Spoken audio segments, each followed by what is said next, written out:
Afternoon again and welcome back. Now, we continue our conversation as it relates to performance improvement. How do you improve your performance? And we've looked at three parts of the process. The first part we looked at was the whole idea of the effect. The second part was the cause. And the third part we're going to look at beginning today is the whole idea of setting expectations. How do you ensure when you set objectives, you are setting proper expectations for the individual and for yourself? Now, what I've found is that many times we have conversations around objectives and the expectations are not clear. Think back in your career. Think back to the times you had conversations with a manager, with yourself sometimes, about what to expect.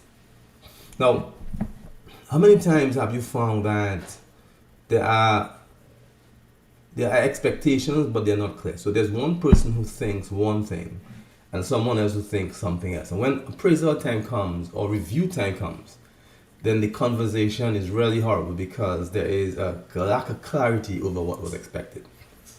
So the first thing we need is clarity of expectations. So let's walk through that a little bit. Let's talk about clarity. Let's talk about different types of measures. So there are lag measures and there are lead measures.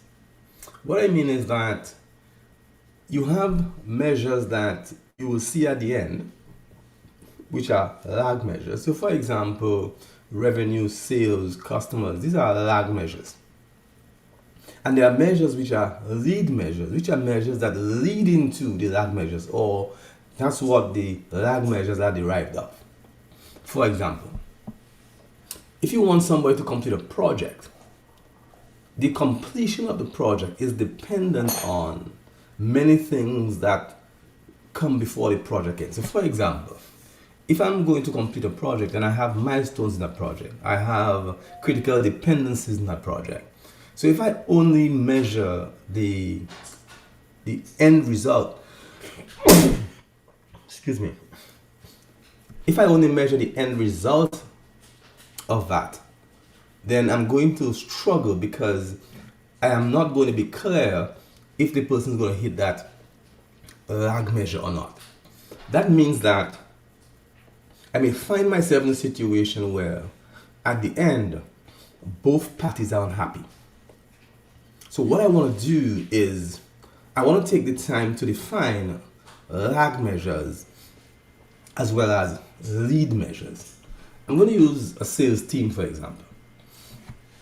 If you have a sales team and all you define for them are customer numbers, revenue, or even though for your organization, profit, you're going to struggle because you don't have any lead measures to track.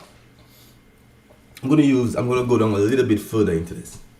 So let's say you have customer numbers. So you have an expectation to get X number of customers, which gets into X number of revenue.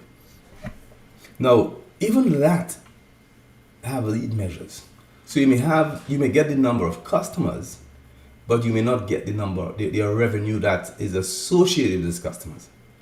For example, the customers may not buy the right products at the right rate and at the right time. So which means you need lead measures to determine what rates the customers buy at and when the customers buy. When I say when, I mean in terms of a cycle.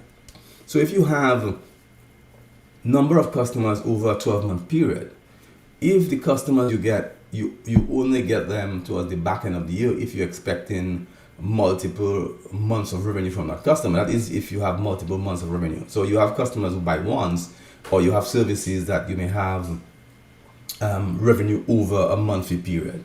Now if it's just one-off revenues, then you can do that. If it's not, then you have to say and define and have a lead measure to define at what point of the year you expect that customer to come on board. Let's talk about following that thought through. Let's walk through the whole idea of continuing to be the sales concept, the whole idea of customers. So to get customers, you need to help the customer to buy from you. You need to convince them, you need to sell them, which I think is the wrong word. You need to help them to buy. So therefore, there are lead measures that you need to track. Let me use an example. You find yourself in a place where you need to get, let's say 10 customers. Let's use 10. Then what I'm going to do, let me just share my screen and I can do a quick calculation for you. It will then help you to understand what it is that I'm talking about. Right, let's see. All right.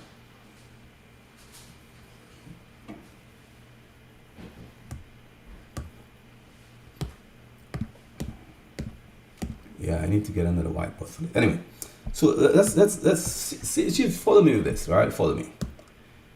If I need to get 10 customers at the end of a period, I need to set the expectation in the sense that I need to understand how many prospects do I need to convince them to be interested to become a lead, and how many leads do I need to convince them to become customers.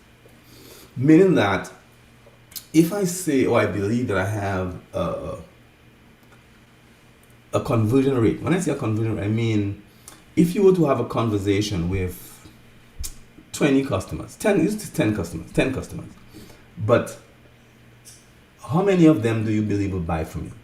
So out of 10, if you were to, so ask yourself this question now. If your company were in a situation where you need to get new customers, then what would you need to do, and what percentage of those customers you believe will buy from you? So that's the first thing.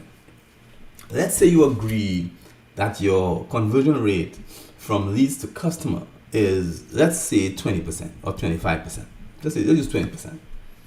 Then the next question is, for the people who are in your target market, if you are to speak to them, how many would buy from you? So if we use 20% as a rate, right? So I go from prospects to leads to customers. So prospects are people who are in your target market but have not yet shown an interest. Leads are people who have shown an interest but are not yet customers. So if I want 10 customers in the end, I work backwards and I say if I have a 20% conversion rate, then it means I need to speak to 10 divided by 0.2, which would give me, so if I do a quick calculation, it will give me the sense of what I'm talking about. So if I use 10 divided by 0.2, I will need to speak to 50 leads at a 20% conversion rate to get me 10 customers. And if I take that a bit further to speak to the whole idea of prospects to leads, which is 20% again, multiply again by 0.2. Sorry, divide again by 0.2. So I need to have 250 people who are interested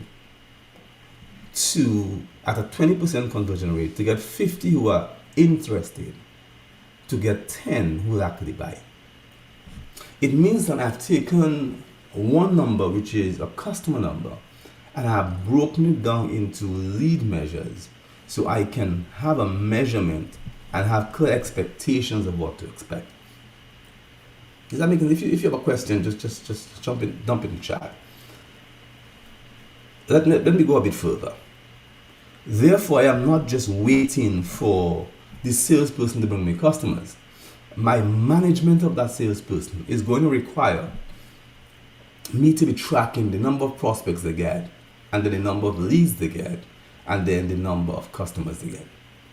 Let me again, I'm digging deeper to show you how you can create lead measures so that it is easier for you to track and to help both you and your individual salesperson in this case do well. Let's say 250 prospects. So if those 250 prospects I need to get is over let's say 3 months period, then, and I know it takes approximately maybe a week. Again, depends on what you're helping people to buy. Depends on what your product and services is. Then in terms of time frame to purchase, you have some services that you have 7, 8 touch points before you get there. What you want to do is to say, okay, if I have 250 that I need in terms of prospects I need, how many people will you need in terms of your ability to, sorry, how many people do you need to contact every day? My apologies. How many people do you need to contact every day? So if I say 250 and I say, let's use 30 days, right? Or 24 days if you're looking at just working days. So I divide this by 24, it tells me I need to get in touch with at least 10.5 people a day or 11 people a day in order that I can reach 250 people to convince 20 of them to buy from, to be interested, which will get me 50 people. And then those 50, I will get 20% to convince to buy from me. What I'm really saying through this is that it doesn't matter what the expectation is, you can drill it down to lead measures that will give you the ability to track, that will give you the ability to have clear expectations of yourself and the individual so that you are able to get to that place. And I hope that's making sense for you.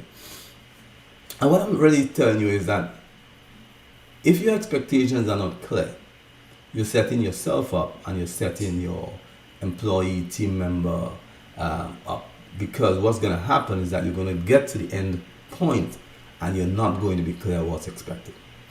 Let me use another example. I will use, for example, if you have a finance department, and you have an expectation that the finance department produces a report at the end of a period, that's the result. Now, if you don't want to find yourself struggling at the end of the period, not knowing whether the result is going to be produced, or you may have someone who is in a place where they're consistently not providing a report in a timely manner. This is the report is a lag measure. You need to create some lead measures that you can track to ensure, for example, the person is able to present the report to you or provide a report in the time frame stipulated.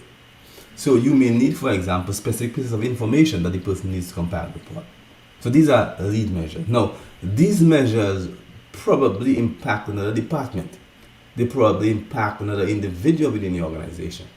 So the link between that individual, their lead measures, and the other individuals that provide the information internally for that individual to provide you with a report needs to be synced, needs to be tied together. Too many times you have people who have objectives, where there is a link to someone else within the organization, and there's no clear link because individual division heads, department heads are looking at the objectives in isolation.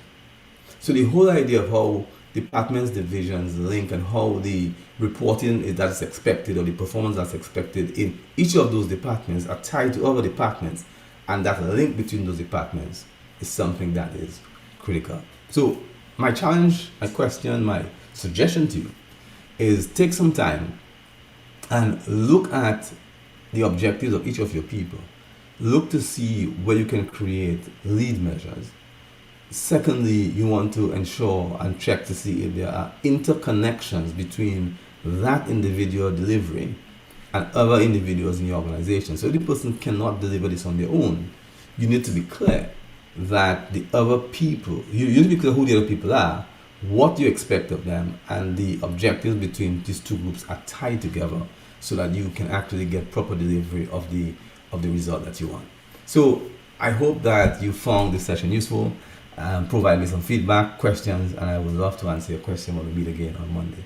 So do enjoy the weekend. I really hope that you stay safe. I really hope that you're able to do well and be blessed.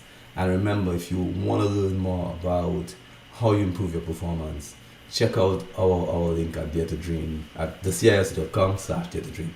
So take care, be blessed, stay safe.